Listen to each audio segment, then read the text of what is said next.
Assalamualaikum warahmatullahi wabarakatuh. Hai semuanya, selamat bertemu dan berjumpa pada mata pelajaran sosiologi untuk kelas 12 program studi IPS. Sebelumnya Bapak ucapkan selamat, congratulations, tahniah. Sekarang kalian telah duduk di bangku kelas 12. Artinya kalian sudah ada mengalami perubahan. Untuk itu, Bapak berharap kalian terus semangat untuk belajar agar prestasi yang gemilang dapat diraih di masa yang akan datang. Anak-anakku semuanya, kalian sekarang sudah duduk di bangku kelas 12, artinya baik secara individu maupun secara kelompok kalian telah mengalami perubahan. Untuk itu, karena pada pertemuan kali ini kita akan berbicara tentang perubahan sosial. Baik anak-anak semuanya, sebelum kita membahas tentang perubahan sosial, ada baiknya kita awali pertemuan kita pada kali ini dengan sama-sama membaca doa. Sebagai bagian dari literasi, kita akan membaca Ummul Kitab surat Al-Fatihah. Membaca surat Al-Fatihah, kita mulai. Bismillahirrahmanirrahim. Alhamdulillahi Rabbil Alamin. Ar-Rahmanir-Rahim. Maliki Yawmiddin. Iyyaka na'budu wa iyyaka nasta'in. Ihdinas siratal mustaqim. Siratal ladzina an'amta 'alaihim ghairil maghdubi 'alaihim waladdallin.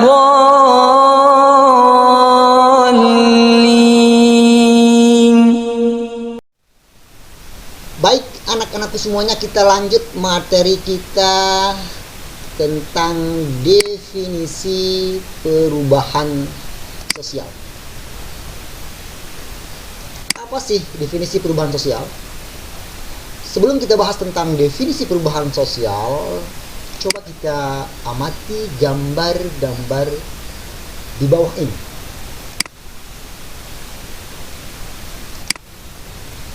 Oke anakku semuanya, coba kalian lihat. Ini rumah tradisional, sekarang ada rumah yang minimalis. Ada juga transportasi tradisional. Kalian bisa amati. Pasti kalian sudah mengenal dengan bangunan yang dua ini. Ini kantor bupati yang lama. Coba kalian perhatikan yang sekarang. Begitu megah arsitekturnya. Kemudian ada di bawah ini yang lebih penting lagi pada zaman sekarang ini, di masa pandemi ini.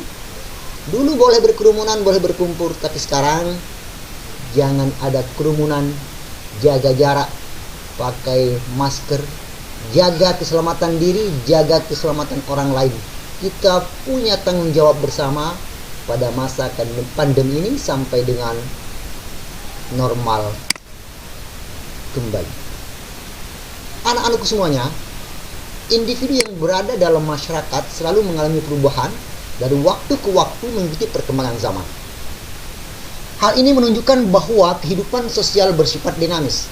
Akan tetapi tidak semua masyarakat dalam kondisi yang dinamis. Ada pula yang bersifat statis, tidak mau menerima perubahan sosial. Seperti suku anak dalam di Jambi, suku Baduy, masyarakat Tengger, suku Asmat di Papua. Mereka masih mewariskan, masih langgeng, masih mempertahankan tradisi warisan nenek moyang mereka yang disebut dengan istilah primordialisme. Anakku semuanya, perubahan sosial bisa bersifat positif atau mengarah kepada kemajuan atau yang disebut dengan progres. Bisa juga bersifat negatif atau bisa mengalami kemunduran yang disebut dengan regres. Coba amati bagaimana cara orang tua kita dulu membajak sawah dengan menggunakan kerbau, tapi sekarang dengan teknologi yang lebih canggih dan lebih maju. Ini bagian dari perubahan sosial. Baik anak-anak semuanya, langsung saja ke definisi perubahan sosial. Tapi kali ini kita akan mengutip pendapat seorang ahli, tokoh yang selalu namanya bergandengan, Gilin and Gilin. Ini bapaknya, namanya John Lewis Gillin dan John Phillips Gillin. Kedua beliau ini dilahirkan di sebuah negara bagian di Amerika di kota bernama Iowa. Kota ini menjadi negara bagian yang ke-29 dari Amerika Serikat. Apa pendapat beliau? Beliau mengatakan bahwa perubahan sosial dianggap sebagai suatu variasi dari cara-cara hidup yang telah diterima, baik karena perubahan kondisi geografis, komposisi penduduk, kebudayaan material, ideologi, maupun karena adanya difusi atau penemuan baru dalam masyarakat.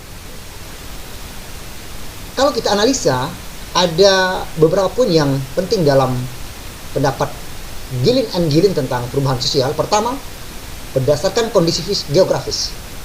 Berbicara tentang kondisi geografis menunjukkan kepada bisa meliputi aspek lokasi di pegunungan, di lautan, di kota, di pedesaan, atau luas wilayah, bentuk wilayah, posisi, iklim, cuaca, dan lain sebagainya.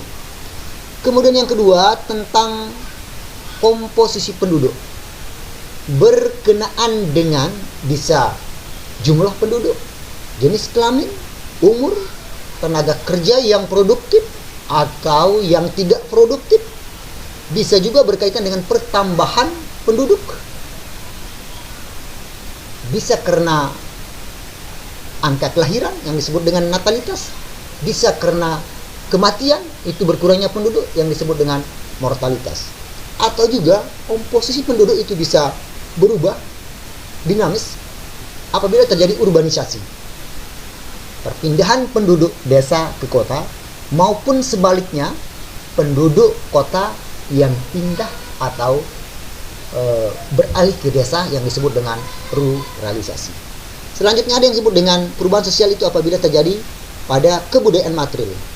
Kebudayaan material ada kebudayaan yang nampak, yang nyata, yang merupakan hasil cipta karya manusia yang bisa dilihat, yang bisa berupa benda-benda, segala sesuatu yang bersifat konkret, itu disebut dengan kebudayaan material. Yang berikutnya tentang ideologi maupun adanya difusi dan penemuan-penemuan baru. Ideologi bisa berkaitan dengan ide, gagasan manusia, itu juga bisa mempengaruhi perubahan sosial. Nah, anak-anak semuanya, Bapak hanya menampilkan satu saja pendapat ahli Gillin and Gillin. Sekarang tugas kalian adalah untuk membuat kelompok yang terdiri dari 4-5 orang, cari referensi, baca dan pahami definisi perubahan sosial menurut tokoh baik yang ada di dalam negeri maupun di luar negeri. Saya berikan gambaran, bisa kalian ambil pendapat Silo Sumarjan, Sujono Sukanto, Pencaloningrat kalau dalam negeri. Kalau luar negeri, McIver, Small Kurik, Howdy Horton, Cesar Elhan dan lain sebagainya. Kemudian kalian diskusikan kelompokmu, sampaikan hasil diskusi kelompokmu tentang perubahan sosial.